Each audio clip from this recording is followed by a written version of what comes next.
ఈరోజు మన TG24 TV స్టూడియోలో ఉన్నారు ప్రముఖ దర్శకులు 18వ తారీఖు 18/4/2022 విడుదలైనటువంటి డిఫరెంట్ సినిమా దర్శకులు ఉదయ్ భాస్కర్ గారు. ఈరోజు మీరు ఈ డిఫరెంట్ సినిమా గురించి మా ప్రేక్షకుల కోసం కొన్ని ప్రశ్నలు మిమ్మల్ని అడగలుగుతున్నాం. డైరెక్టర్ గారికి ఒక ప్రశ్న అండి. ఇప్పుడు ఈ సినిమాలో ప్రతి ఫ్రేమ్ కూడా డిఫికల్ట్గా ఉంది, అంటే మాకు సామాన్యులకి చాలా కష్టపడి తీసినట్టుగా అనిపిస్తుంది. మీరు ఎక్కడ బాగా డిఫికల్ట్ ఫీల్ అయ్యారు, ఏ రకమైన కెమెరా వాడారు, కెమెరా మన గురించి కొద్దిగా చెప్తారా? ఈ సినిమాకి నేను కొమోటో డ్రాగన్ వాడాను. కొమోటో డ్రాగన్ కంప్లీట్ గా గింబల్. మీరు సినిమా చూసినట్లయితే ఎక్కడ స్టడీ షాట్ ఉండదు, మొత్తం హ్యాండిల్ లోనే ఉంటుంది కెమెరా. అలాగే ఈ భాస్కర్ అనే అతను నాతో దాదాపు ఒక 20 years నుంచి ట్రావెల్ చేస్తున్నాడు. కెమెరామెన్ అండి. నాతో పాటు 4-5 నంది అవార్డులు తీసుకున్నాడు అతను. రాఘవేంద్రరావు గారిది నారదల్లీలు, కోదండరావుది పురాణ గాథలు, ఇలాగ పెద్ద పెద్ద దర్శకుల దగ్గర టీమ్ లోనే చేశాడు. EMC దొర సంరాధి, సతీష్ సులోచన, మహాభారతం, ఇవన్నీ ఎక్స్ట్రాడినరీ కెమెరామెన్, చాలా మంచి కొట్టాడు. అయితే నేను సర్వసాధారణంగా కెమెరామెన్లు అనగానే క్లోజ్ అనగానే వెనకాల లైట్ పక్కనే 2 లైట్లు వేసేసి తీసేస్తారు. కానీ ఈ సినిమాలో నాకు కంప్లీట్ గా ఇంగ్లీష్ టింట్ కావాలి. అందుకని మేము కొన్ని అతను కోరుకున్నటువంటి ఏదో కూల్ లైట్లు అడిగాడు, ప్యాన్ లైట్లు అడిగాడు, లైటింగ్ సిస్టమ్ లోనే మేము తీసుకొచ్చాము. అలాగే అతను అడిగినటువంటి కొమోటో డ్రాగన్ కెమెరా ఇప్పించాను. నాకు ఏం కావాలో, నాకు లైట్ ఎలా కావాలో, ఇప్పుడు ఏ కెమెరామెన్ కి కూడా ఎంత గొప్ప కెమెరామెన్ అయినా కానీ ఏ కెమెరామెన్ కి ఆ షాట్ ఏంటి, ఆ షాట్ వాల్యూ ఏంటి, ఆ షాట్ ఎలా ఉందన్నో తెలీదు. డైరెక్టర్ చెప్పాలి దాని మూడ్ ఏంటి అన్నది. ఆ మూడ్ని బట్టి లైట్ చేస్తారు. ఈ సినిమా అన్నది ఏంటంటే ఒక మూడ్ లో జరుగుతుంది, ఒకే నైట్ లో ఒక మూడ్ లో జరుగుతుంది. కాబట్టి మేము మాక్సిమం నేను లైట్లు ఇప్పుడు ఈ సెట్ లో ఉన్న లైట్లు ఎలా ఉన్నాయో అలాంటి లైట్లలోనే వెళ్ళాను. అయితే దానికి కూడా అతను చాలా కష్టపడి ఆ లైటింగ్ మీద చేసాడు కాబట్టి ఇవాళ అతనికి అంత గొప్ప పేరు వచ్చింది. అయితే ఇక్కడ డ్రోన్ కెమెరా ఎక్కడ వాడారండి? డ్రోన్ వాడాం. అసలు డెత్ సీన్ లోను అక్కడక్కడ నేను అంటే ఇప్పుడు డ్రోన్లు ఇవి పిచ్చి పిచ్చిగా వాడకూడదు సార్, ఎక్కడ అవసరం అక్కడే వాడాలి. అంటే హీరో క్లోజ్ గా డ్రోన్ ఎందుకు? ఇప్పుడు ఏంటంటే ప్రతి పనికి మాలిన దానికి డ్రోన్ ఉంది కదా అని వాడేయటమే. కానీ అక్కడ నెసెసిటీ ఇప్పుడు ఆ షాట్ అవసరం అంటే వాడాలి తప్ప ఊరికే ప్రొడ్యూసర్ అయితే 40 రోజులు డ్రోన్ బుక్ చేసేసేయండి అంటే ఏం చేసుకుందాం దాన్ని. ఇవాళ అంటే ఇలా అంటున్నాను కాదు, ఇవాళ తీసుకున్న నిర్మాతలు కానీ ఇవాళ తీసుకున్న దర్శకులకు కానీ మనం ఎన్ని రోజులు షూట్ చేయాలి, ఎంత ఖర్చు పెట్టించాలని తెలియదు. ఇప్పుడు నేను ఎక్కడి నుంచి వచ్చాను, నేను ఫిలిం నుంచి వచ్చాను. ఈ ఫిలిం అన్నది ఒక ఫ్రేమ్ కాస్ట్ 17 రూపాయలు అవుతుంది. మనం ఎంత ఫిలిం వేస్ట్ చేస్తే అన్ని లక్షలు పోయినట్టే లెక్క. కమలాకర్ కామేశ్వరరావు గారు పాండవ వనవాసం సినిమా తీస్తున్నప్పుడు అతను అవసరమైన దానికన్నా 600 అడుగులు ఎక్కువ యూజ్ చేశాడు. అది కూడా కమలాకర్ కామేశ్వరరావు సంబంధం లేదు. అందులో రంగారావు గారి దగ్గర ఘోషయాత్రకు వచ్చినప్పుడు హేమమాలితో ఒక సాంగ్ చేశారు. ఆ సాంగ్ కోసం ఇంకో 600 feet ఎంతో ఎక్కువ ఖర్చు పెట్టాల్సి వచ్చింది. వాటిలో బెల్జియం నుంచి రావాలి. దానికి అది కమలాకర్ కామేశ్వరరావు గారు తప్పని చెప్పి సినిమా నిర్మాతలు 6 నెలల పాటు కామేశ్వరరావు గారిని బహిష్కరించారు. నాకు తెలిసిన విషయం. ఫిలిం అంటే అంత కాస్ట్లీ ఎఫైర్.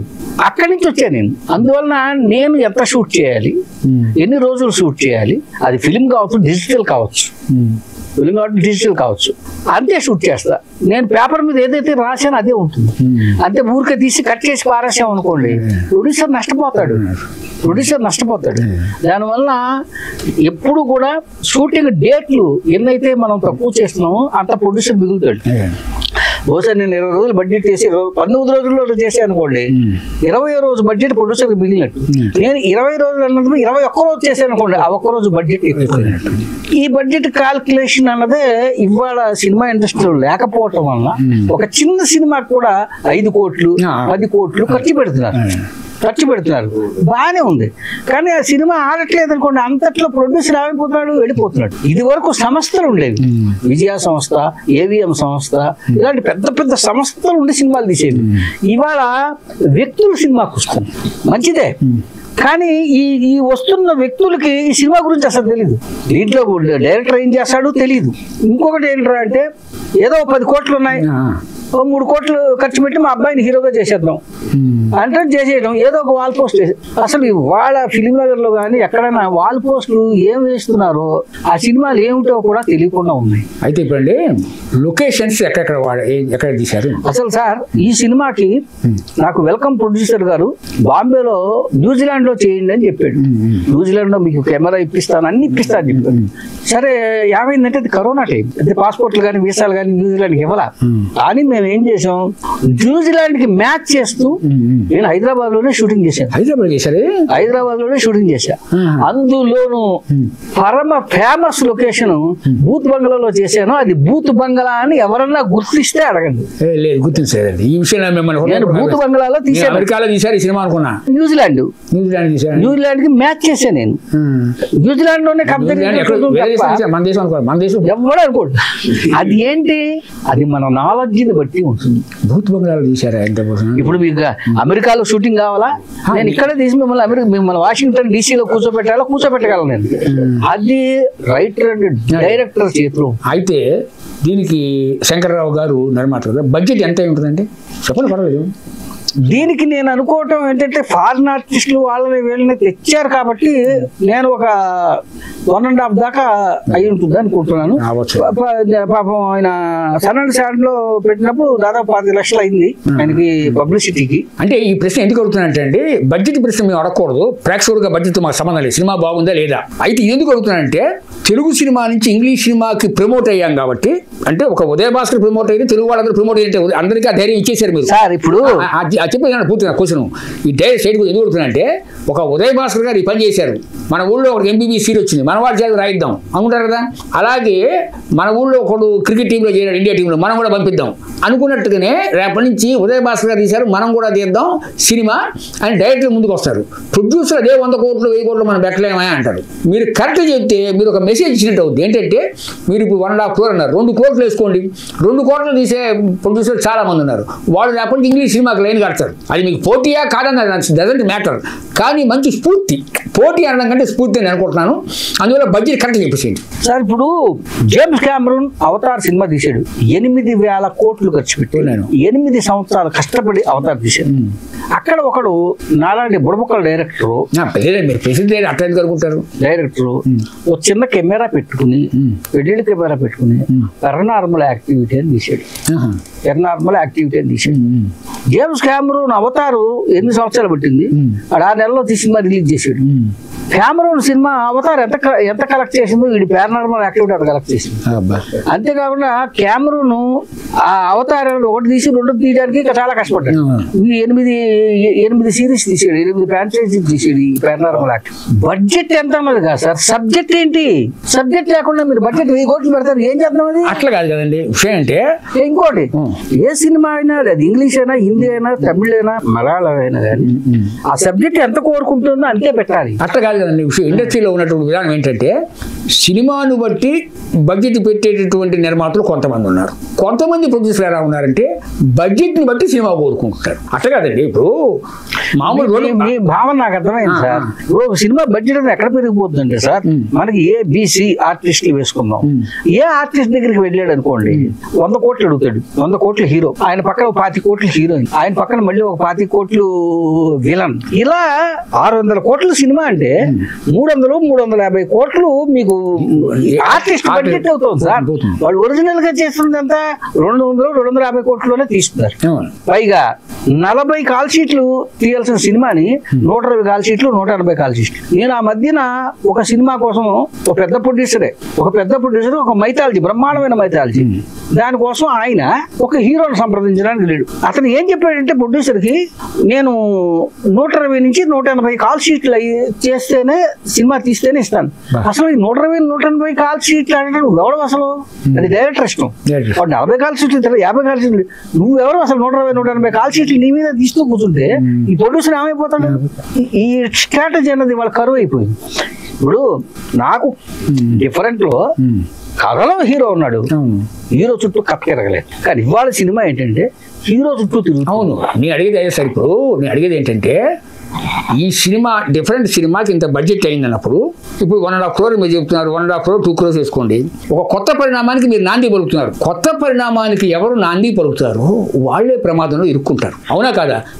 అది మీకు కూడా ఉంటుంది రేపు పొద్దున. ఎట్లా అంటే ఉదయ భాస్కర్ వాగ్దేవి గారు మొట్టమొదటిగా ఇంగ్లీష్ సినిమాను తెలుగు వ్యక్తి అని డైరెక్ట్ చేశారు. ఈ రికార్డు మీకు వచ్చేస్తుంది. రేపటి నుంచి ఇంకో మాట వస్తుంది. ఉదయ భాస్కర్ డైరెక్ట్ చేసినప్పుడు మనం చేయలేము, 2 కోట్లు పెడితే వస్తుంది. ఎందుకంటే మీతో సమూజ్యం డైరెక్టర్ ఉన్నారు సమాజంలో, ఎందుకు లేరు ఉన్నారు కదా. వాళ్ళు ఉదయ భాస్కర్ నేను ఒకే డైరెక్టర్, ఒకే స్థాయి డైరెక్టర్ అనే వాళ్ళు ఉంటారు కదా సమాజంలో. కొంతమంది మహాపురుషులు ఉన్నారు, కొంతమంది కొత్త డైరెక్టర్ ఉండొచ్చు. వీళ్ళు ఏమంటారంటే ఉదయ భాస్కర్ నేను కొన్ని సినిమా ఉదయ భాస్కర్ సినిమా చేసిన ఈ సినిమా చేసినాయా అని మీతో గారు పెట్టకుండా మాట్లాడే వాళ్ళు ఉంటారు సహజంగా. అతను 2 కోట్లు తీశాడు, నేను కూడా 2 కోట్లు ఇంగ్లీష్ సినిమా చేస్తాను ముందుకు వస్తాడు. మీకు పోటీ, మీకు స్ఫూర్తి. దీన్ని మీరు స్వాగతిస్తారా, తిరస్కరిస్తారా? అది ఆ దర్శకుడు స్టాండర్డ్ బట్టి, అతని ఆలోచన విధానం బట్టి, అతని టేకింగ్ ని బట్టి ఆధారపడి ఉంటుంది.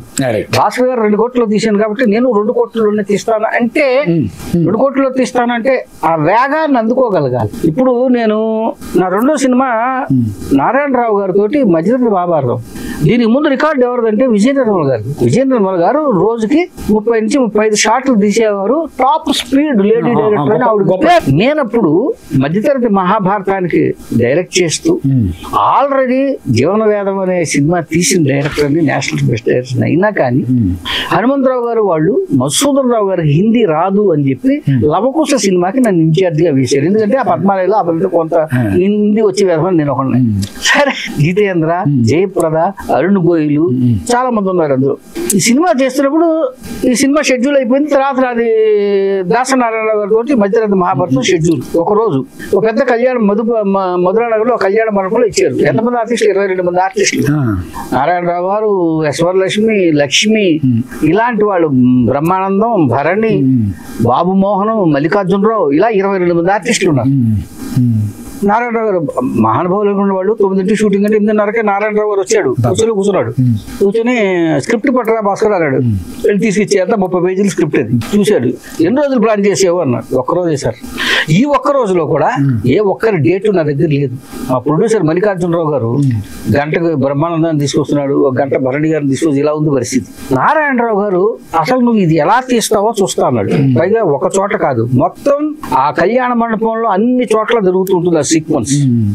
సరే సార్ అన్న. పైగా నేను వన్స్ స్క్రిప్ట్ రాసిన తర్వాత కానీ అదే స్క్రిప్ట్ చూసిన తర్వాత కానీ నేను స్క్రిప్ట్ పట్టుకోను, వీళ్ళని అడగండి, తీసుకుంటూ పోతాను అంతే తప్ప నా స్క్రిప్ట్ లో నేను గీతలు కొట్టాను. షార్ట్ డివిజన్ ఉండదు. నా మనసుకు ఏది చూస్తే తీసుకెళ్తూ ఉంటాను. అలాగే తీసుకెళ్ళాను నేను. రాత్రి 9 అయ్యేసరికి ప్యాకప్ అన్నాను. ఈ 30 పేజీలు సీన్ అంటే నారాయణరావు గారు ఏం చేశాడు, స్క్రిప్ట్ ఇలా పట్టుకురా అన్నాడు. చూస్తే రామ్ సూర్యన్ నా కో డైరెక్టర్ పెద్ద ఆయన, అన్ని కొట్టేసి ఉన్నాయి. అంతా తీశారంటే తీశాను. నాకు టోటల్ సినిమా వద్దు, ఇవాళ తీసినంత వరకు రామానాయుడు ల్యాబ్లో వేసి చూపించారు ఎడిట్ చేసి. వాళ్ళని తీసింది 2400 అడుగులు, 180 షాట్ల స్పీడ్ లో వెళ్ళాను. అదొక్కటే కట్ చేసి ఆయనకి రామానాయుడు ల్యాబ్ లో వేసి చూపించిన తర్వాత ఆయన అసలు విభ్రాంతి లోనైపోయాడు. 180 షాట్ నేనే యాక్ట్ చేశాను, ఆయన యాక్ట్ చేశాను. ఆయనకి మళ్ళీ 4 డ్రెస్ చేంజ్లు దాసరి గారు చేశారు, నారాయణరావు చేశారు. అందరికీ 4 డ్రెస్ చేంజ్లు. ఈ స్పీడ్ లో వెళ్ళాను. ఆ మర్నాడు పొద్దున్న ఆ తర్వాత షెడ్యూల్లో మధుసూదన్ రావు గారు బయట కూర్చుని, నేను లవకోస్కి ఇన్ఛార్జ్ కదా, ఆ దర్శకుడు ఎవరో ఏమన్నా 180 షాట్లు తీసేటాయా అని నేనే సార్. ఇంతవరకు ఇండియాలో టోటల్ ఇండియాలో ఆ రికార్డు బ్రేక్ చేసిన డైరెక్టర్ ఎవడో లేడు. ఈ మాట మీరు ఏ కెమెరామన్ అడిగినా చెప్తారు, ఏ కెమెరామన్ అడిగి.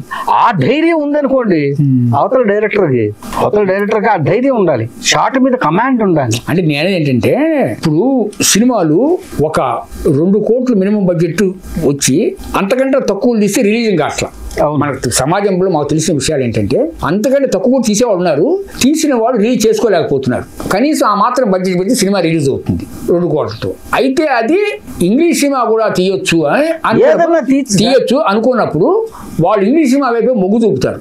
ఎందుకంటే వరల్డ్ వైడ్ మార్కెట్ ఉంటుంది. ఇప్పుడు డిఫరెంట్ ఇక్కడ మనం ఇక్కడ చూస్తున్నాం, వేరు దేశాలు చూస్తున్నారు ఈరోజు. ఈ కొత్త పరిణామానికి నాంది పలికింది మీరే, దీని పోటీ ఎదుర్కోవాల్సింది మీరే, కాబట్టి నేను ఆ విషయాన్ని ప్రస్తావిస్తున్నాను. అంతకంటే అదే సార్ నేను చెప్తున్నాను, ఇప్పుడు ఒక లవ్ స్టోరీని పట్టుకుని ఇంగ్లీష్ లో తీసామనుకోండి, అది ఎవడో చూడది. లవ్ స్టోరీస్ ఇంగ్లీష్ లో ఏవో ఉంటా ఉన్నాయి, gone with the wind, Titanic, ఆ రేంజ్ లో మీరు తీయాలి, తీసినప్పుడు చూస్తారు. అంతే తప్ప మన ఏదో ఇద్దరు అమ్మాయిలు అబ్బాయిలు ప్రేమించుకున్నారంటే అది వరల్డ్ సినిమా కాదు. వరల్డ్ సినిమాకి దానికి కొన్ని రూల్స్ ఉంటాయి, వాళ్ళ సబ్జెక్టులు వేరే ఉంటాయి. ఆ సబ్జెక్టులకు అనుగుణంగా తీయగలగాలి, దానికి తగ్గ ఆర్టిస్టులు ఎన్నుకోవాలి, దానికి తగ్గ కెమెరా, ఇవన్నీ చాలా ఉంటాయి సార్. నేను ఈ సినిమాని 21 రోజుల్లో తీసాం, మేము తీసాం. కానీ దీనికి గ్రాఫిక్స్ చేయడానికి 6 months పట్టింది, మ్యూజిక్ చేయడానికి 4 నెలలు పట్టింది. ఇంత ఓపిక్ గా ఇప్పుడు సినిమా అన్నది అది ఒక పక్కన వ్యాపారమే, కానీ ఒక పక్కన తపస్సులా చేయాలి సార్. ఏదో నేను ఆడుతూ పాడుతూ తీసి సాయంకాలం 6 అవగానే ప్రొడ్యూసర్ మందుకి డబ్బులు ఎక్కడ ఇస్తాడు, ఏ హీరోయిన్ వస్తుంది అనుకుంటే కాదు. ఇవాళ పరిస్థితి అదే. ఇప్పుడు ఒరిజినల్ గా సినిమాకి 2 కోట్లు అవుతాయి అనుకోండి, వీళ్ళ జల్సాలకి ఇంకో 3 కోట్లు అవుతుంది. అంతవరకు ఇలా అంటున్నాను కాదు, అంతవరకు చార్మినార్ తాగే డైరెక్టర్ చెట్లోకి రాగానే హై కాస్ట్లీ ఏ సిగరెట్ 200 రూపాయలు లేదు అట్లా అవుతాడు. అంతవరకు బయట చీప్ లిక్కర్ తాగేవాడు ఇక్కడ స్కాచ్ బిస్కీ ఇవన్నీ అడుగుతాడు. ఈ గొడవలో పడిపోతున్నారు తప్ప ప్రొడ్యూసర్స్ కూడా, నేను ఎలా అంటాను కదా, ప్రొడ్యూసర్స్ కూడా సినిమా తీయడానికి వస్తున్న వాళ్ళు ఎంజాయ్ చేయడానికి వస్తున్నారు తప్ప ఇది బిజినెస్, ఇది కళ. మనం 2 కోట్ల బడ్జెట్ అనుకుంటుంటే ప్రతి పైసా ఈ 2 కోట్ల మీద ఖర్చు పెట్టాలి అని ఆలోచించట్లా. 2 కోట్లు మీరు చెప్పి 6 కోట్లు చేస్తున్నారు. అది ఎందుకు అమ్ముతుంది ఆ సినిమా? ఒక పెన్ను ఖరీదు 10 రూపాయలు, 10 రూపాయలు అమ్ముతుంది సార్. మీరు ఎంత గొప్ప పని 10 రూపాయలు పని 100 రూపాయలు కొంటాడు, కొండవు. ఈ పరిస్థితినే ఇవాళ సినిమా రంగం ఎదుర్కొంటూ. ఈ గ్రాఫిక్స్ అన్ని మీరు ఎలా చేయించారు, ఎక్కడ చేయించారు? ల్యాబ్ డిజి పోస్ట్ వాళ్ళు చేశారు సార్. డిజి పోస్ట్ వాళ్ళు. అయితే ఇంకో విషయం, ఇదే పెద్ద గ్రాఫిక్స్ ఇదేం కాదు, ఇదే టైటానిక్ లేకపోతే అవతారా. మేకప్ గురించి మనం చర్చించుకుందాం. మేకప్ కంప్లీట్ భిన్నంగా ఉంది. మేకప్ ఆర్టిస్ట్ గారి గురించి చెప్పండి కాస్త. ఇప్పుడు మేకప్ చేసింది వచ్చి మా అమ్మాయి. తను యాక్చువల్ గా ఐటీలో ఇండియా టాపర్. గ్రాఫిక్స్ డిజైన్ లో తను ఒకసారి ఒక పెద్ద కంపెనీ, జర్మన్ కంపెనీ ఏదో పోటీ పెట్టింది. ఆ పోటీ పెట్టినప్పుడు ఈ అమ్మాయి ఏం చేసిందంటే ఊరికే సరదాగా పంపించింది డిజైన్ చేసి. ఇండియా నుంచి 300 డిజైన్స్ వెళ్ళాయి, కానీ అందులో 3 సెలెక్ట్ అయ్యాయి. ఆ 3 సెలెక్ట్ అయ్యడంలో నెంబర్ 1 పేరు చెప్పండి. ప్రియాంక. 2017-18 అనుకుంటా జర్మనీ వెళ్ళాలి ఈ అమ్మాయి. నేను కూడా షూటింగ్ లో అడవుల్లో ఉన్నాను. జర్మనీ నుంచి ఇద్దరిని పంపించి ఈ పిల్లల్ని తీసుకెళ్ళారు జర్మనీకి. తీసుకెళ్ళి అక్కడ దాదాపు 1 crore పైన ఆఫర్ ఇచ్చారు, సంవత్సరానికి ఉండిపోమ్మా అని చెప్పి. మా అమ్మాయి ఉండలా. దానికి ఏంటి, ఒక సీట్లో కూర్చొని చేసే ఉద్యోగాలు ఇష్టం ఉండదు. మా బ్రదరు ఈ అమ్మాయిని నువ్వు లా చదవమ్మా, మెజిస్ట్రేషన్ చేస్తాను, నేను ఆ సీట్లో కూర్చొని చేసే జాబ్ చేయను బాబాయ్, నేను దేశాలు తిరగాలని. ఆయన ఏం చేసింది, లాక్మేలో చేరి మేకప్ లాక్మేనే ఏదో ఉంది. దాని తర్వాత కరెక్ట్గా 2022 కరోనా టైంలో ఈ పిల్లకి లాస్ ఏంజల్స్ లో ప్రాస్థెటిక్ మేకప్ లో సీట్ వచ్చింది. లాస్ ఏంజల్స్ లో వస్తే పాపం కరోనా టైంలోనే అలాగే వెళ్ళి 6 నెలల పాటు అక్కడ ప్రాస్థెటిక్ మేకప్ నేర్చుకొచ్చింది. రాఘవేంద్రరావు గారికి మా అమ్మాయి అంటే చాలా ఇష్టం, సొంత కూతురులా చూస్తాడు. ఆయన ఖర్చు పెట్టి చదివించాడు, ఒక మాటలో చెప్పాలంటే. టికెట్ కూడా ఆయన వేసాడు. అక్కడి నుంచి రాగానే ఆ పిల్ల చేసిన సినిమా పెళ్లి సందడి. పెళ్లి సందడి సినిమా. పెళ్లి సందడిలో హీరోయిన్ కి రోషన్ చేసింది. దాని తర్వాత మళ్ళీ ఆయన సినిమానే పండుగ చేసింది. దాని తర్వాత ఇంకోటి ఏదో చేసింది. ఈ రాఘవేంద్రరావు గారే ప్రశాంత వర్మ అని చెప్పి హనుమాన్ తీసాడు. ఆ డైరెక్టర్ చెప్తే అతను జాంబిరెడ్డి ఏదో సినిమా చేశాడు, దాని ప్రాస్టిక్ మేకప్ మా అమ్మాయి. దాని తర్వాత మళ్ళీ నేను పెద్ద సినిమాలు చేయలేదు కానీ పవన్ కళ్యాణ్ సినిమా హరిహర్ దానికి చేసింది. మళ్ళీ మొన్న ఈ మధ్యనే చిరంజీవి గారిది విశ్వంభర కృషిది దానికి చేసింది. అలాగే ఇప్పుడు శర్వానంద్ సినిమా ఏదో జరుగుతోంది, యూవి క్రియేషన్స్, దానికి అది చేసి మొన్న ఇండోనేషియా వెళ్ళింది, ఇప్పుడు స్పెయిన్ వెళ్ళాలి. తనేంటంటే ఇప్పుడు యాక్చువల్గా ఫారిన్ లేడీ, అమెరికాలో చదువుకుని అమెరికాలో చేసి వచ్చింది. తన యాక్సెంట్ కానీ తన ఇది కానీ ఏదైనా కానీ అమెరికన్ స్టైల్లోనే ఉండాలి. అక్కడ అది నేర్చుకొచ్చింది కాబట్టి ఏ క్యారెక్టర్కి ఎంత ఒరిజినల్ గా చేయాలి మనకి. ఎందుకంటే ఇంగ్లీష్ సినిమాల్లో మేకప్ చేసినట్టు తెలియదు. మన వాళ్ళకి ఇంత మందాన్ని మేకప్ వేసేసి ఇక్కడ దాకా మేకప్ వేసి వదిలేస్తారు. ఇదంతా మళ్ళీ వేరే కనపడుతుంది. ఇలా ఏంటంటే సరే ఇక మేకప్ మా అమ్మాయి తనే వచ్చి చేసి వెళ్ళింది అనమాట. యాక్చువల్గా ఏంటంటే అమ్మాయి ప్రాస్థెటిక్ మేకప్ అంటే స్పెషల్ మేకప్. ఇప్పుడు కలికిలో కమల్ హాసన్ ఉన్నారు చూసారా, అలాంటి మేకప్ తను మనకి బహుశా హైదరాబాద్ లో తను ఒకటే ఉంది అనుకుంటాను అలాంటి ఇది.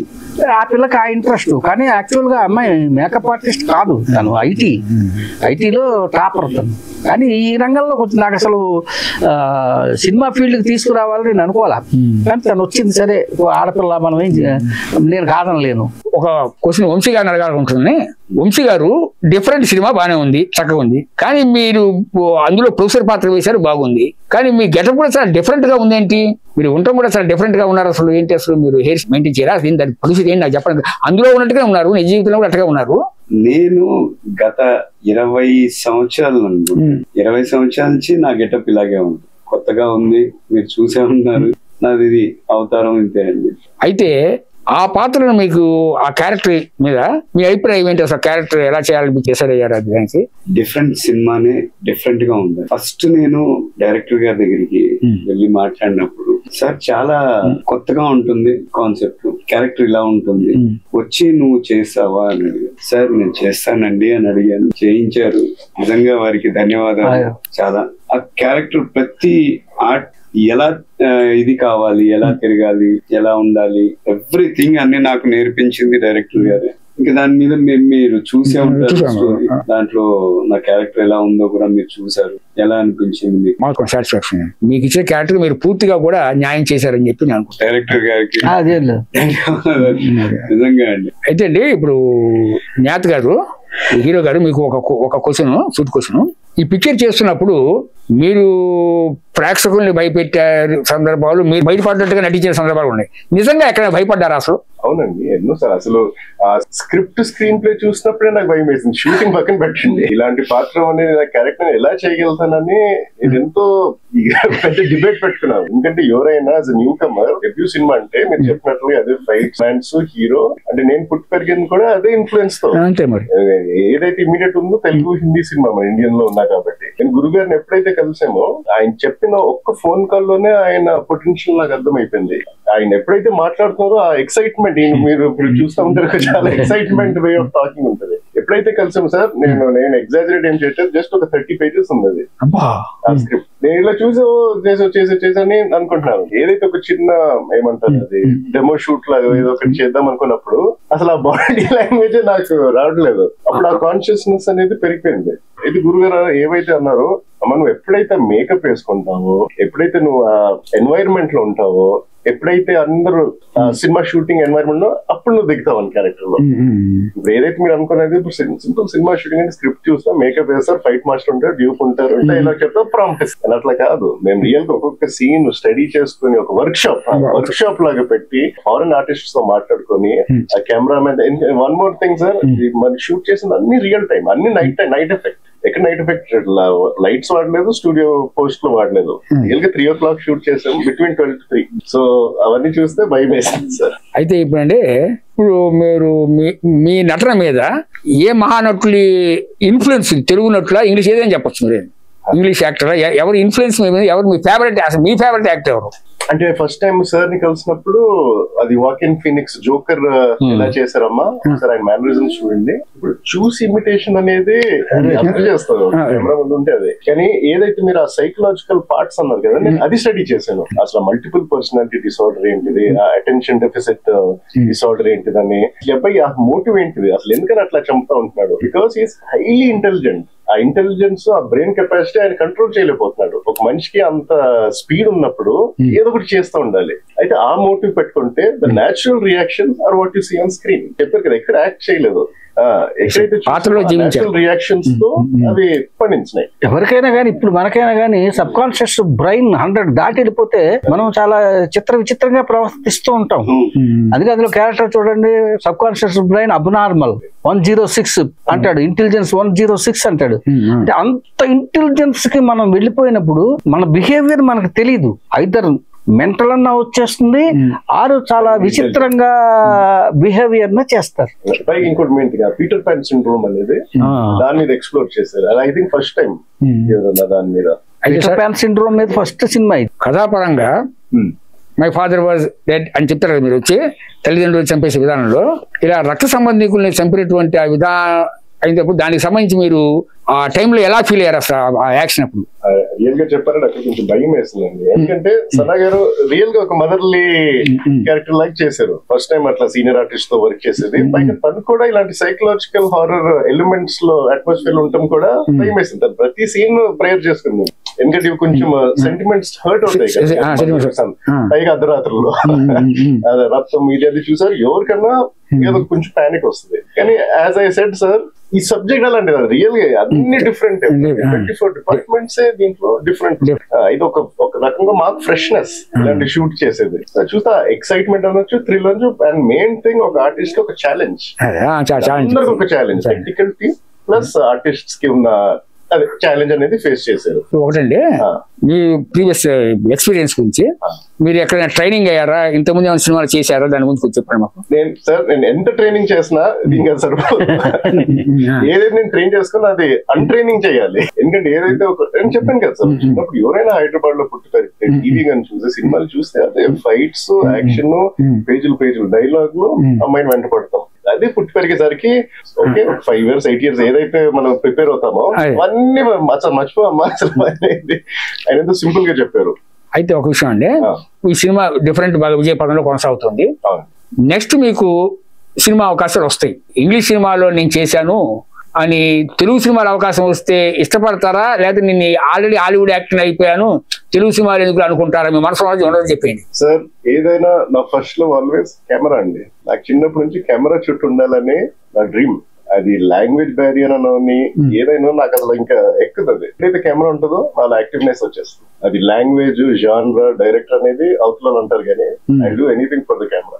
అంటే అనేది దానిలోనే ఆన్సర్ ఉంది సార్. ఇంకా అట్లా కాదు, మీరు ప్రశ్నకి సమాధానం దాటవేస్తున్నారు. మాతృభాషలో సినిమా అవకాశం వచ్చింది మీకు, మాతృభాషలో ఉన్న సినిమానే చేస్తాను వచ్చేసిన అవకాశం చేస్తారా?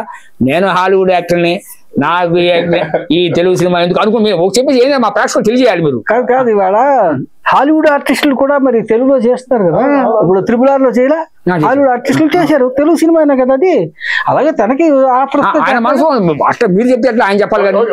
సింపుల్ గా చెప్తాను, ఒక సెల్ఫీ ఫోటో అయినా నేను రెడీ, టీవీ సీరియల్ అయినా రెడీ, ఒక ఇంటర్వ్యూ కన్నా రెడీ, టాలీవుడ్ అయినా రెడీ, కెమెరా రెడీ. ఏదైనా నాకు ఒక ఏదైతే ఇంటర్నల్ సాటిస్ఫాక్షన్ ఉంటుందో, నాకు ఏదైతే కనెక్ట్ అనిపిస్తుందో, నాకు ఆ కెమెరాకు ఉన్న రిలేషన్షిప్. అంటే అక్కడ అడిగేది ఏంటంటే స్పష్టంగా ఒక తెలుగు సినిమా డైరెక్టర్ గారు మీ దగ్గరకు వస్తారు, వచ్చి తెలుగు సినిమాలో ఉండే మసాలా సినిమా, పంచి డైలాగులు, 4 ఫైట్లు, 2 హీరోయిన్లు, ఈ సినిమా మోసలోకి మీరు వచ్చేస్తారా? లేదు న్యాత చేయాలంటే సినిమా చేయాలంటే అట్లా ఇట్లా కాదు, ప్రత్యేకంగా అతను చూపిస్తేనే అతను ఇష్టపడతాడు అనుకుంటేనే అట్లా ఒక రిజర్వ్ అయిపోయి ఉంటారు పక్కకి? మీరు ఫ్రాంక్ గా చెప్పండి, మా ప్రేక్షకులు తెలిసిపోవాలి. ఏదైతే మసాలా సినిమా ఉందో అన్నారు కదా గురుగారు డైరెక్టర్. గురుగారు మసాలా సినిమా డైరెక్ట్ చేయరు. ఆయన ఏంటంటే ఆయన డిఫరెంట్ గా వచ్చేసారు కాబట్టి ఆయన మైథలాజికల్ మసాలా మూవీ సార్. అమ్మాయిలు మసాలా ఉంది దాంట్లో. ఉదయ్ భాస్కర్ గారికి ఇప్పటి వరకు ఉన్నటువంటి తెలుగు ఇండస్ట్రీలో ఉన్న పేరు ఏంటంటే మైథలాజికల్ డైరెక్టర్ అనేది ఉంది. ఇప్పుడు ఇటు జర్న తిరిగారు, ఇటు మసాలా ఇప్పుడు ఆయన రాడు. ఎందుకంటే మసాలా తీసేటది ఇప్పుడు తీసేవాడు ఆయన వేరే విధంగా ఉండేది. మీ గురుగారు అనకండి, ఎవరో ఒక డైరెక్టర్ వస్తారు, ఎప్పటి నుంచి మీరు క్యూ కడతారు. ఈ సినిమా మీకు అనేక మంది డైరెక్టర్ మీ ఇంటి ముందు క్యూ కడతారు. మీరు వాళ్ళు మసాలా డైరెక్టర్ కుర్రాడు హ్యాండ్సమ్ ఉన్నాడు, హీరో బాగా హ్యాండ్సమ్ ఉన్నాడు, ఇతనితో మన 2 హీరోయిన్లు పెట్టి 6 పాటలు 4 పాటలు పెట్టి ఒక 4 ఫైట్లు పెట్టి ఒక విలన్ పెట్టి వాడి పక్క నుంచి మంచి విలన్ అజయ్ ఘోష్ గారు లాంటి విలన్ తీసుకొస్తారు. తీసుకొచ్చేసి మీరు హ్యాండ్సమ్ ఉన్నారు, హీరోకి కావాల్సిన హ్యాండ్సమ్ ఉంది, సరే మీరు ఎట్లా చూపించారో మీకు సంబంధించి పక్కన పెట్టండి. ఈ హ్యాండ్సమ్నెస్ ని మీరు క్యాష్ చేసుకోవడం ముందుకు వెళ్ళిపోతారా? లేదు హ్యాండ్సమ్ కాదు, నాకు కమర్షియల్ కాదు, కమర్షియల్ గా నేను అట్లా కాదు, నా డిఫరెంట్ ప్రతిదానికి డిఫరెంట్ గానే ఉంటాను అంటారా? కరెక్ట్ చెప్పేసి మీరు దాస్తున్నారు. లేదు నేను క్లియర్ గా చెప్తాను, అదే ఆన్సర్ ఇప్పుడు కూడా చెప్తాను సార్. ఏదైనా కెమెరా ఉంది అంటే అట్లా అంటే మరీ నేను అన్ని నా కాంప్రమైజ్ చేసి అట్లా అనట్లేదు. నెగిటివ్ గా నేను 100% బిలీవ్ చేస్తున్నాను. ఇలాంటి నా పర్ఫార్మెన్స్ చూసిన తర్వాత నాకు కూడా ఒక ఇన్స్పిరేషన్, కాన్ఫిడెన్స్ వచ్చింది. ఇట్లా యాక్ట్ ఒక ఆర్టిస్ట్ కి ఎవరైనా న్యూ కమర్ బిగ్గెస్ట్ కాంప్లెక్స్ ఏంటంటే యాక్ట్ చేయలేరని. ఎంత ట్రైనింగ్ తీసుకున్నా కూడా సినిమా ఒకటే ఉండొచ్చు, కానీ ఎంతో మంది డైరెక్టర్స్ ఉంటారు. ఒక్కొక్క డైరెక్టర్ కి ఒక ఆర్టిస్ట్ అనేది అడ్జస్ట్ అవ్వాలి. ఇక్కడే క్రియేటివ్ డిఫరెన్సెస్ వస్తాయి. అది కొంతమంది ఒప్రెస్ చేసుకుంటారు, కొంతమంది పోట్లాడి అయితే అదే అంటాను. సో ఏదైతే ఇప్పుడు ఇలాంటి సబ్జెక్ట్ అన్నిటికంటే కష్టం అదే హ్యాపీగా చేసాము. కష్టం చేశారండి. అదే అన్నాను సార్, అదే అన్నాను. Coming to the point. So అంత చేసిన తర్వాత నాకు ఎంత మంచి రిలేషన్షిప్ అయిందంటే కెమెరాలో నా బాడీ లాంగ్వేజ్ అనేది, నా పర్సనాలిటీ అనేది నేను కెమెరా ముందు చూపికెళ్తానని నాకు కాన్ఫిడెన్స్ వచ్చేసింది. సో ఇంత సైకలాజికల్ బ్యారియర్ క్రాస్ చేసిన తర్వాత నేను ఓవర్ కాన్ఫిడెంట్ గా చెప్పట్లేదు sir. I feel that is little easy commercial aspect. So 100% I will do it. ఎందుకంటే ఇప్పుడు ఇంకోటి మీరు ఓన్లీ హాలీవుడ్ ఇంగ్లీష్ సినిమాస్ చేస్తాను అట్లా కాదు చెప్పండి. I would say that will add as a plus only. దీనికి ప్లస్ అవుతుంది అది. సో అది అయితే అండి వంశీ గారి క్వశ్చన్ అనిపిస్తుంది. రేపు మీకు ఫిల్మ్ వస్తుంది, ఒక పిక్చర్ వస్తుంది, బాగా హెయిర్ పెంచేసేయాలి. అది పెంచుకుంటారా పెంచుకోరా? నీ 20 ఏళ్ళ నుంచి ఉన్నా అంటే కోరదు. ఇప్పుడు ఏంటి ఆన్సర్? పెంచుకుంటారు. మంచి మంచి ఈ సినిమాలు బాగా చేశారు, ఇంకో సినిమా వచ్చేస్తాయి. తెలుగు సినిమాలు రావచ్చు, వేరే విషయం. సరే ఆయన చెప్పంటే మనం అందరం తెలుగు వాళ్ళం కాబట్టి తెలుగు సినిమాకి దాన్ని ప్రాధాన్యత ఇద్దాం. మీరు ఇట్లా కాదండి, మీరు హెయిర్ బాగా పెంచేసేయాలి, ఇక్కడ వరకు ఉండాలి, లేదా పెన్షన్ లేదా విగ్గు అది పెడతారు. మీరు ఆ గెటప్లో కనపడాలి. ఇష్టపడతారా? ఎందుకంటే మీరు నేను కలిసి ఒక సినిమాలు చేసాం దయ్యాలు ఉన్నాయని, అప్పుడు ఇదే getup. One more point, sorry to interrupt. కానీ ఏదైతే నా అపియరెన్స్ చూసారో అది ఎక్కడ బిగ్ ఏం వాడలేదు, ఒరిజినల్ అసలు మేకప్ లేదు సార్. జస్ట్ టచ్ అప్ చేసింది అమ్మాయి. మీరు ఎంత అగ్లీ కనిపిస్తావు అంత అగ్లీగా తయారు అమ్మ అన్నారు. ఆ జుట్టు కూడా ఇట్లా క్రాస్ గా నేను కట్ చేసుకున్నాను. అదే నేను అట్లా ఆల్మోస్ట్ 6 months బయట అట్లాగే తిరిగాను. ఒబిసిటీ గానీ బాడీ పెంచాను. ఏదైతే అదే చెప్పాను కదా, వర్క్ షాప్ అనేది ఎప్పుడైతే ఆ క్రియేటివిటీ సింక్ అవుతుందో అది ఆల్రెడీ అర్థమైపోతుంది ఈ స్టేజ్ దాకా వచ్చిందంటే. మీకు మీరు కనపడ్డారండి, ఇంతకుముందు దేయాలు కనపడ్డారు, ఇప్పటికి ఇలా కనపడి 20 ఏళ్ళ నుంచి ఇలా కనపడతాను అన్నారు. రేపు ఒక డైరెక్టర్ గారు మీకు తల నిండా జుట్టు బాగా ఉండాలంటాడు, బాగా గడ్డం బుద్ధులు గడ్డం పెంచాలంటాడు. మీరు ఇష్టపడతారు క్యారెక్టర్ కి? చెప్పేసేయండి. ఇంత ఆలోచిస్తున్నారంటే క్యారెక్టర్ ముఖ్యమా మీకు గుండె ముఖ్యమా? చెప్పేసి సరిపోతుంది. నాకు గుండె అంటే ముఖ్యమే లేదు, క్యారెక్టర్ ముఖ్యం. అయితే అండి ఇప్పుడు ఒక సూటి ప్రశ్న డైరెక్టర్ గారికి, ఇప్పటి వరకు ఆధ్యాత్మిక చిత్రాలు చేసిన డైరెక్టర్ గా ముద్ర ఉన్నమాట వాస్తవమే. ఇంకో విషయం కూడా విమర్శ కూడా మీ మీద ఉంది. ఏంటంటే మీ సమాజంలో తిరుగుతుంటాం కాబట్టి తెలుసు, ఉదయ్ భాస్కర్ గారికి కమర్షియల్ సినిమాలు అంటే ఆయన ఆధ్యాత్మిక చిత్రాలు చేస్తుంటారు అని మీ ఇంటి దాకా వచ్చిన వాళ్ళు పక్క వెళ్ళిపోయారు. మాకు తెలుసు, ఇంటి దాకా వచ్చి ఉదయ్ భాస్కర్ గారికి మంచి మసాలా సినిమా ఇద్దాము అనుకున్నాడు. లేదు ఆయన మడిగట్టు కూర్చున్న మనిషి, ఆయన కమర్షియల్ సినిమా చేయడు, బాగా ఆధ్యాత్మిక అయిపోయాడు. ఇప్పుడు తరం తిరిగారు, ఉదయ్ భాస్కర్ ఎటువంటి సినిమా అయినా చేయగలడు అనేటువంటి సమాజానికి ఒక సందేశం ఇచ్చేశారు. ఇంగ్లీష్ సినిమాలో డిఫరెంట్లో అసలు కంప్లీట్ డిఫరెంట్ ఉంది. మనం ఏ సినిమా ఇచ్చినా ఉదయ్ భాస్కర్ చేయగలడు అనేటటువంటి ప్రొడ్యూసర్లోకి వెళ్ళిపోయింది అటాకి పాటికి.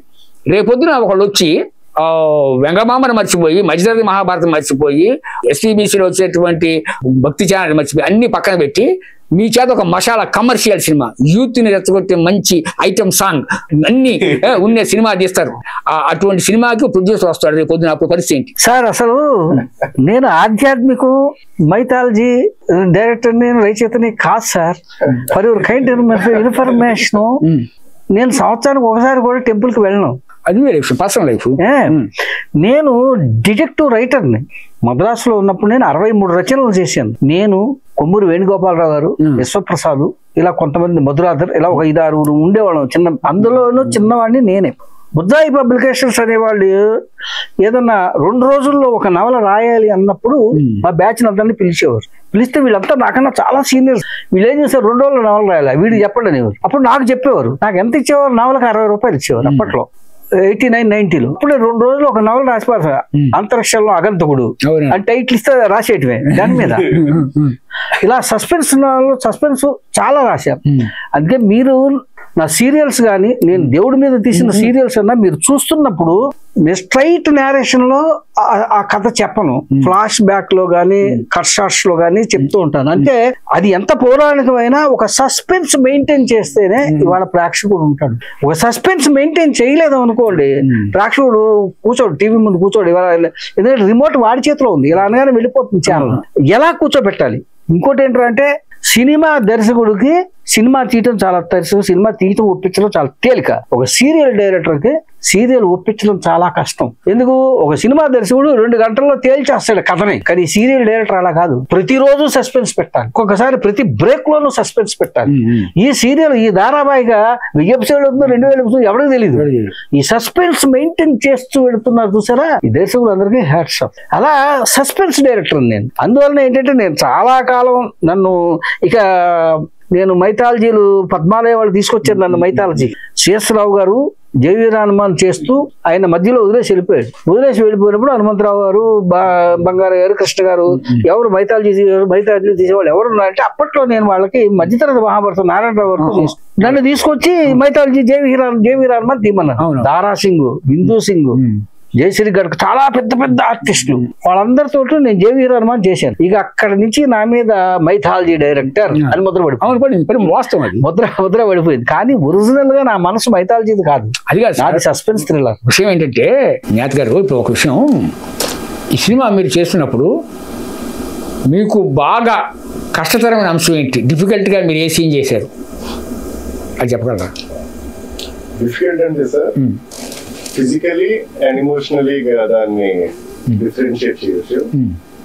ఫిజికల్ ఏంటంటే సార్ స్టార్టింగ్ లోనే ఎప్పుడైతే వాళ్ళ అమ్మ దగ్గరికి వెళ్ళి ఎవరు చంపడానికి అని అనిపిస్తారు, ఎవరు లేదు పాడుకోండి, ఆ హీరో అబ్బాయి ఆ స్టెప్స్ నుంచి రోలింగ్ అయి పడిపోతారు. దానికి ట్యూబ్ వాడలేదు, అవి స్టెప్స్ కూడా సాఫ్ట్ మెటీరియల్ స్టంట్ మాస్టర్ ఏం వాడలేదు. రియల్ గా 10-15 సార్లు పడ్డాను. టెక్నికల్ డిఫికల్టీస్ అవ్వచ్చు, కాస్ట్యూమ్ మిస్ మ్యాచ్ అవ్వచ్చు, అదంతా ఒక సింగిల్ టేక్ లో తీసాను, లాంగ్ షాట్ లో తీసాను.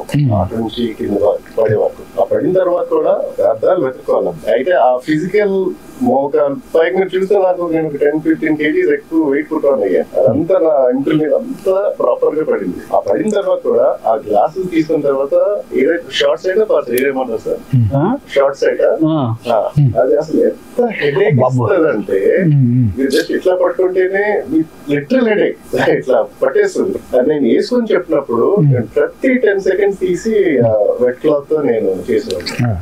ఇప్పుడు ఇవన్నీ ఫిజికల్.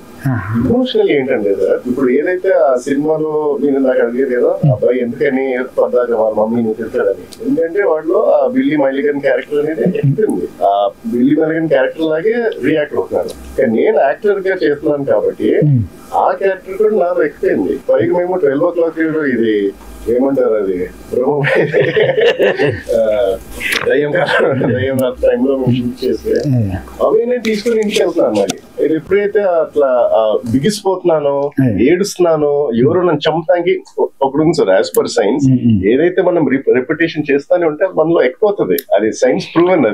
అదే ఇన్ఫ్లుయెన్స్ అనేది. ఇప్పుడైతే రోజు షూటింగ్ అయిపోయిన తర్వాత నాకు కూడా అట్లా అనిపించింది, ఈ సీన్ భలే ఉంది, హ్యాపీగా ఇంకోసారి చేస్తే బాగుంది. హ్యాపీనెస్ ఇప్పుడు బాధ చెప్పారు కదా, హ్యాపీనెస్ గా ఉన్న సీన్ ఉందా? హీరోయిన్స్ తో రొమాన్స్ ఉన్నమాట ఉన్నట్టు చెప్పారు. Thank you very much. Vamshi garu, మీ పాత్ర క్యారెక్టర్ మంచి ఇంపార్టెంట్ క్యారెక్టర్, అంతవరకు మేము అభినందిస్తాం, బాగుంది, చక్కగా చేశారు. కానీ నిడివి తక్కువ ఉంది, లెంగ్త్ తక్కువ ఉంది కదా. మీరేమన్నా మిగతా క్యారెక్టర్ కంటూ నిడివి తక్కువనే ఉంది. మెయిన్ క్యారెక్టర్ ఇదే, ఒక విధంగా చెప్పాలంటే నిడివి తక్కువ ఉంది. ఇన్ఫీరియారిటీ ఫీల్ అయ్యారా? నాకు ఇన్ఫీరియారిటీ ఫీల్ ఏం కాలేదండి. సార్ చేయించినంత సేపు ఆ క్యారెక్టర్ ఎంతసేపు అయితే ఉందో సేపు చేశాను నేను. నాకు చాలా హ్యాపీగా ఉందండి. క్యారెక్టర్ సంబంధించి సబ్జెక్ట్ డిఫికల్ట్ సబ్జెక్ట్ కదా, ఆ డిఫికల్ట్ గురించి డిఫికల్ట్ లో నా డిఫికల్ట్ క్యారెక్టర్ ఉన్నది, దానికి తగ్గ క్యారెక్టర్ ఎంతైతే ఉండాలో అంతవరకు చేయించారు. ఎందుకంటే మదరు ఫాదరు ఉన్నంత వరకు నేను ఇన్వాల్వ్ ఉన్నాను, వాళ్ళు లేనప్పుడు నేను ఇన్వాల్వ్ ఉన్నాను. నాకు తెలీదు, వాళ్ళు వెళ్ళిపోయారు. వంశీ గారు, మిగతా క్యారెక్టర్లన్నీ వేరు, డిఫరెంట్ లో హీరో క్యారెక్టర్ డిఫరెంట్. అసలు మీరు హీరో గారి గురించి ఈ హీరో ఏంటి డాన్స్ ఫైట్ లేదు అనుకున్నారా, లేకపోతే ఇలా చేస్తున్నందుకు సమర్థులు అనుకున్నారా? మీరు అసలు ఎలా అనుకున్నారు మనసులో చెప్పండి. సార్ ఫస్ట్ డైరెక్టర్ గారు హీరో గారికి చెప్పినంతసేపు ఇది అసలు సినిమా అంటే ఇంగ్లీష్ సినిమా ఫైట్లు సాంగ్స్ ఉన్నాయి ఉండాలి అలాంటిది ఏం లేదు. నేను అనుకోవటం సార్ చెప్పుంటారు వారికి ఇలా ఉంటుంది క్యారెక్టర్ అంటే, దానికి తగ్గట్టుగానే హీరో గారు చూసారు. మీరు ఫస్ట్ నుంచి చూసా ఉంటారు కదా, భయపడుతూ ఫస్ట్ అసలు ఎవరు అనుకోరు అలాంటి ఇన్నోసెంట్ గా వెళ్ళి భయపడటం, ఒక అమ్మాయి రావటం, తర్వాత ఇంకొక అమ్మాయి రావటం, పోలీస్ అని నర్స్ అని ఇలా ముగ్గురు వస్తారు. వచ్చినప్పుడు ఆ భయం ఎంత నిజంగా ఒక మనిషి భయపడితే ఎలా ఉంటుంది అన్నది ఎంత అద్భుతంగా చేశారంటే, ఎన్ని రోజుల కష్టమో మరి ఆయనకి అది. ఆ కష్టాన్ని కూడా అంత మంచిగా ఇంప్లిమెంట్ చేశారు. దాని డైరెక్టర్ గారు కూడా చేయించుకున్నారు. చాలా అద్భుతం.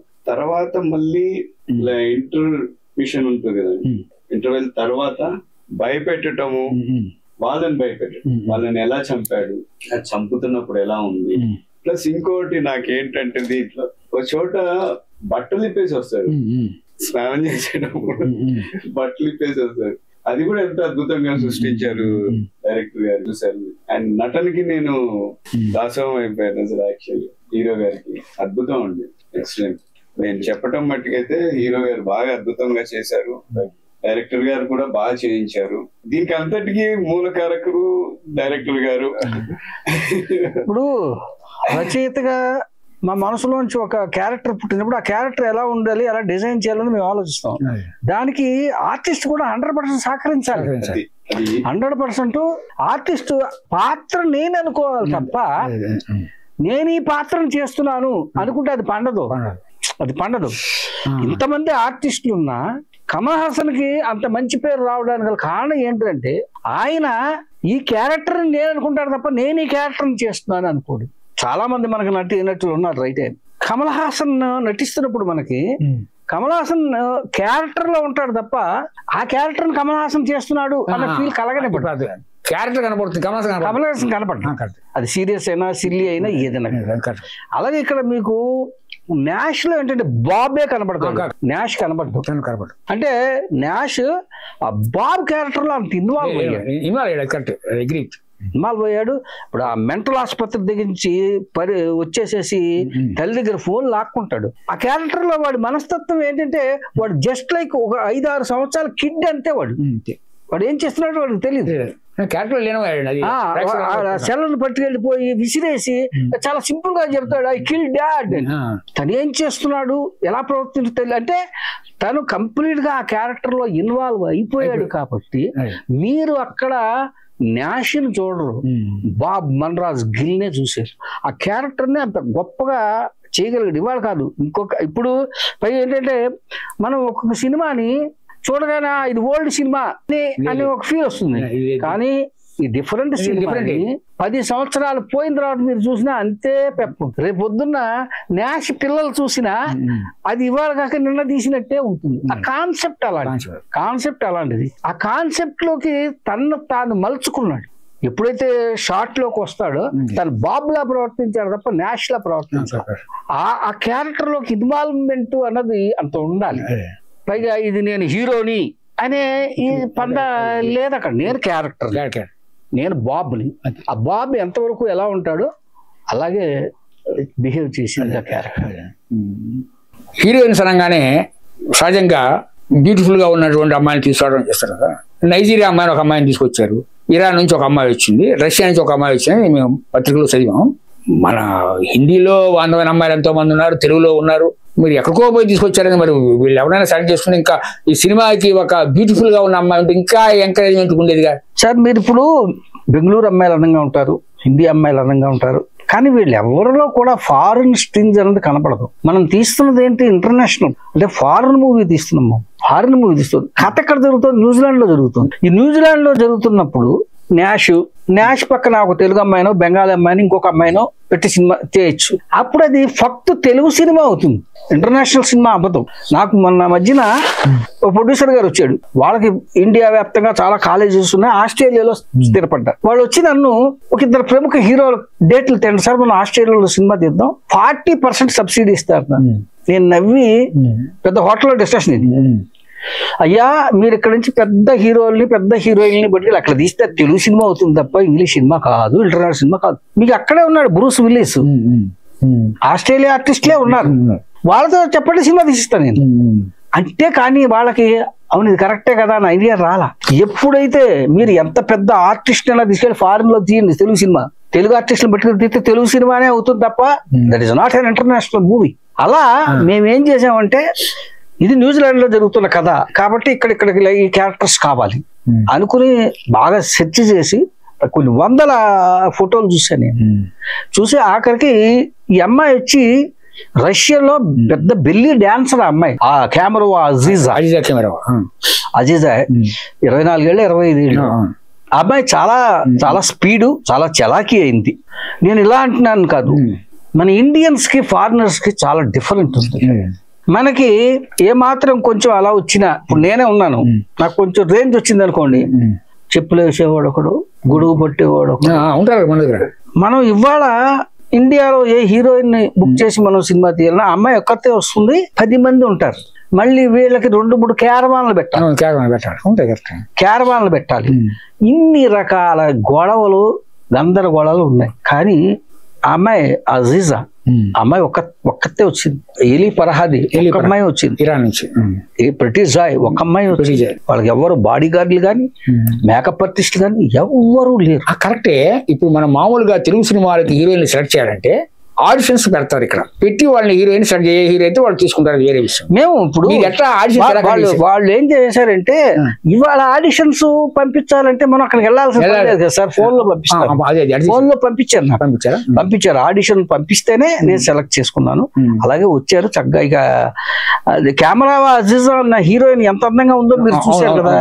ఇప్పుడు మనకి గొప్ప గొప్ప అందగత్తులు ఉండొచ్చు సార్, కానీ ఏంటంటే ఆ స్ట్రక్చర్ ఆ బాడీ మెయింటెనెన్స్ మనకు రాదు.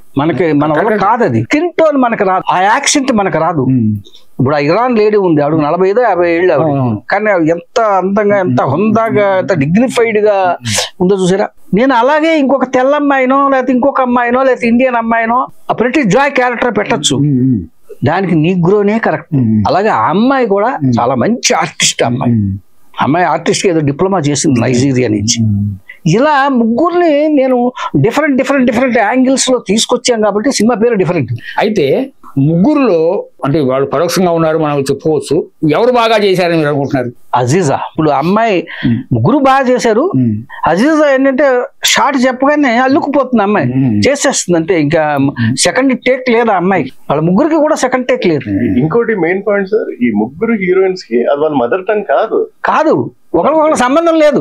అమ్మాయి రష్యన్, దాని ఇంగ్లీష్ కాదు. ఈ అమ్మాయి ఇరాన్, ఆవిడది ఇంగ్లీష్ కాదు. ఈ అమ్మాయి ఆఫ్రికా, ఇంగ్లీష్ కాదు. అయినా కానీ అయితే ఇప్పుడు సనా బేగం గారి యాక్టింగ్ గురించి ఇప్పుడు సనా అనేది ఇక నా సొంత శరీరం లాంటిది అనుకోండి. నాతో దాదాపు 10 సంవత్సరాల బట్టి ప్రయాణం చేస్తోంది. నాకు కథలో ఏం కావాలి, న్యూజిలాండ్ లో స్థిరపడినటువంటి ఒక పంజాబీ కుటుంబం, Mahima Gill gynaecologist, Manraj Gill heart specialist, వీళ్ళు కావాలి. ఎందుకంటే నేను కంప్లీట్ గా ఇప్పుడు ఒక ఫారిన్ లేడీని తీసుకొచ్చి ఆ క్యారెక్టర్ చేయించవచ్చు, ఒక ఫారిన్ వ్యక్తిని, కానీ ఇండియన్ టచ్ ఉండదు. అందుకు ఇండియా టచ్ కావాలి అనుకున్నట్టయితే ఇండియనే ఉండాలి. అందులో కొంచెం ఇంగ్లీష్ వచ్చిన వాళ్ళే ఉండాలి. సమయకు వచ్చు ఆ సంగతి నాకు తెలిసి. ఎందుకంటే నాతో దాదాపు 10 సంవత్సరాలు అంటే అమ్మాయి ఆవిడ ప్రయాణం చేస్తుంది. మా కుటుంబ సభ్యురాలే అనుకోవచ్చు ఆవిడ్ని. తన్ని ఎన్నుకున్నాను. అలాగే కరణ్ అని చెప్పి బాంబే, తన్ని కొంచెం ఏంటంటే మరీ ముసలాళ్ళు లాగా వంగిపోయినట్టు కాకుండా కొంచెం బాడీ గీడి డాక్టర్ అని చెప్పి అతన్ని తీసుకొచ్చు. అలా నేను ఇప్పుడు వంశీని అసలు ఈ ఆర్టిస్టులు అందరినీ మనకి కోఆర్డినేటర్ గా చేసింది తనే. సరే, తన ఆర్టిస్ట్ అని నేను అనుకోలేదు, నాకు కోఆర్డినేటర్ గా వచ్చాడు తను. నాకు బాబు గారైనా ఒక కెమెరామెన్ చెప్తే కోఆర్డినేటర్ గా వచ్చి రాగానే ఇతను చూడగానే నేను ఇతను రాజ్ సక్సేనా క్యారెక్టర్ గా బాగుంటుంది. అది Indian character, Raj Saxena Indian character. ఎందుకంటే ఇవాళ ప్రపంచవ్యాప్తంగా న్యూరాలజిస్టులు ఉన్నారు, SLM డాక్టర్స్ ఉన్నారు, ప్రపంచవ్యాప్తంగా ఇండియన్స్ ఉన్నారు అన్ని రకాలు. ఇవాళ మరి మైక్రోసాఫ్ట్ CEO నాదేళ్ళ సత్యం తెలుగువాడే కదా, ఇలా ఉన్నారు. రాజ్ సక్సేనా అనే ఈ క్యారెక్టర్ తీసుకున్నాను. అలాగే స్టీఫెన్ వాడు వేరే, అందుకని అతన్ని ఫారినర్నే పెట్టాను మళ్ళీ అక్కడ. ఇలా ఇది మిక్స్ చేయటంలో ఏమవుతుందంటే ఆహా ఇది మన సినిమా అనిపిస్తుంది, మన సినిమానే అనిపిస్తుంది. ఇది మన ఇండియన్స్ కాబట్టి, ఇండియాలో సినిమా తీస్తున్నాం కాబట్టి ఈ క్యారెక్టర్స్ నేను సనాని. ఎందుకంటే ఇప్పుడు చూడండి, ఒక సన్నపాటి లేడీని తీసుకొచ్చి నేషనల్ తల్లి అన్నాను అనుకోండి, బాబు మనరాజు గిల్కి, అది మ్యాచ్ అవ్వదు, మ్యాచ్ కాదు. ఇప్పుడు సనాకి కొడుకు అనేసరికి టక్కన మ్యాచ్ అయిపోతుంది. ఇద్దరు ఒకేలా ఉంటారు ఇంచుమించు, బాడీ లాంగ్వేజ్ ఇద్దరు ఒకేలా సరిపోతుంది. సన కూడా బాగా చేసింది, యాక్టింగ్ లో ఎవరు కూడా తక్కువ లేదండి అన్ని. అదేంటంటే అక్కడ ఇప్పుడు మనకి సనా గారు తెలుసు కాబట్టి ఈ అమ్మాయి సనా అని తెలుస్తుంది, కానీ ఈ సినిమా ఆస్ట్రేలియాలో అమెరికాలో ఈవిడ సనా అని తెలియదు, సనా అని తెలియదు. ఇప్పుడు Steven Spielberg temple of the dooms అని చెప్పి ఇండియానా జోన్స్ సినిమా తీసాడు. ఆయనకి ప్రపంచవ్యాప్తంగా విలన్స్ తెలియదా? విలియం డఫే ఉన్నాడు, యూల్ బ్రెన్నర్ ఉన్నాడు, చాలా మంది ఉన్నారు. అతను వచ్చి ఇండియాలోకి వచ్చేసి అమరీష్ పూర్ పెట్టాడు. అలాగే శామ్యన్ నైట్ అండ్ శామ్లను అతను తీశాడు. అలాగే పెద్ద cinema ghost in the darkness, ఇద్దరు పెద్ద హీరోలు, వాల్ కిల్మర్, మైకల్ డగ్లస్, కానీ మెయిన్ విలన్ ఎవడు ఓంపురి దాంట్లో. అలాగా ఇండియన్స్ అంతవరకు ఎందుకు ఐశ్వర్య 5-6 సినిమాలు చేసింది ఇంగ్లీష్ లో. అలాగే నిన్నగాక మొన్న XXX విన్ డీజిల్ అంటే పెద్ద ఆర్టిస్ట్, అతను చూసి అమ్మాయి డీప్ గా పడుకున్న చేయలా XXX. ఇలా వాళ్ళు మన పిల్లల్ని మన ఆర్టిస్టులు చేస్తున్నప్పుడు మన ఆర్టిస్టులు మనం ఎంకరేజ్ చేసుకోవాలి కదా. అందుకే నేనేంటంటే సనా అయితే కరెక్ట్ గా తెలియలా ఉంటుంది. నాకు చాలా మంది ఇప్పుడు రాగిణి తెలుసు, అనురాధ తెలుసు, లేకపోతే సూర్యప్రభ, చాలా మంది ఆర్టిస్టులు నాతో చేసిన వాళ్ళు ఉన్నారు. కానీ దానికి పర్ఫెక్ట్ సనా అనుకుని మేము సనాన్ని తెచ్చి ఆ క్యారెక్టర్ చేయించాం సార్. అలాగే ఇక ఆ ముగ్గురు అమ్మాయిల గురించి అది ఎంత చెప్పినా తక్కువ అవుతుంది. అంత సింపుల్, బాగా చేసిన, అంత సింపుల్. నేను ఇప్పుడు నెక్స్ట్ స్టెప్ మళ్ళీ నేను హిందీ ఇంగ్లీష్ చేసిన డెఫినెట్ గా ఆ ముగ్గురికి అవకాశం ఇస్తాను. అయితే ఒక క్వశ్చన్ అండి, నెక్స్ట్ చెప్పగా నాకు గుర్తొచ్చింది, ఈ డిఫరెంట్ కి సీక్వెన్స్ ఏమైనా చేసే ఉద్దేశం ఉందా? దీనికి సీక్వెల్ చేయాలని చెప్పే నేను లాస్ట్ లో వదిలేశాను. లాస్ట్ లో చూసారా, ఇప్పుడు బాబు ఇతని కోసం మ్యాన్ హంట్ జరుగుతోంది, ఇతను మీకు ఎక్కడన్నా కనబడితే వెంటనే పోలీసుకి ఇన్ఫార్మ్ చేయండి. ఆ తర్వాత ఇండియా అడుగుతుంది, సరే ఈ మర్డర్లు చేసిన వాడు బాబు, కానీ ముందు 3 మర్డర్లు జరిగాయి, వాళ్ళు చంపింది ఎవరో మీకు తెలుసా? మీకు తెలుసుంటే నాకు చెప్పండి అన్న దాని మీద క్లోజ్ చేశా. అంటే ఒకవేళ ప్రేక్షక దేవుళ్ళు దయచేసి సినిమాని హిట్ చేశారు అనుకోండి, హిట్ అనుకోండి, 2కు పెడతాను. సీక్వెన్స్ కూడా రెడీగా ఉండాలి ప్రేక్షకులు. ఇంకోటి ఏంటంటే నేను గర్వంగా ఫీల్ అయ్యేది, నా ప్రేక్షకులు నాకు నేను తీసినటువంటి మొదటి ఇంగ్లీష్ సినిమాకి 8.7 రేటింగ్ ఇచ్చారు.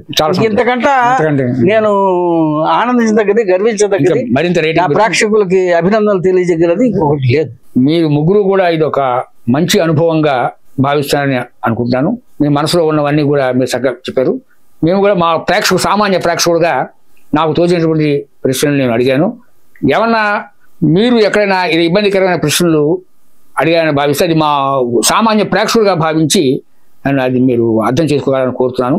ఇక ఇప్పుడు ముందు మరొకసారి మనం ఉదయ్ భాస్కర్ గారికి, న్యాజయన్ గారికి, జేఎన్ గారికి, అలాగే వంశీ గారికి, వారి ముగ్గురు కూడా మన టీవీ ఛానల్కి వచ్చినందుకు ధన్యవాదాలు. మన TG24 టీవీకి ఛానల్కి వచ్చి మాకు ఇలా కార్యక్రమంలో పాల్గొనే సంతోషాన్ని వ్యక్తం చేస్తున్నాను.